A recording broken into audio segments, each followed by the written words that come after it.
آینده رو کسایی میسازن که امروز شروع کنن، نه کسایی که فقط در موردش حرف میزنن.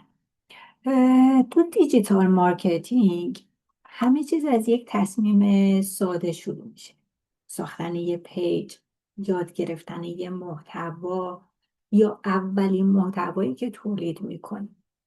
شاید اولش بازدید نداشته باشید یا بازدیدتون کم باشه که یه چیز طبیعیه.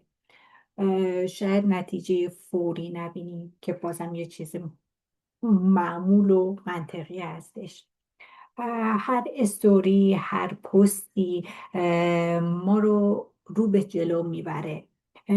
اونهایی که امروز یاد میگیرن فردا و آینده ای رو برای خودشون میسازن که مثال زدنی نیستش.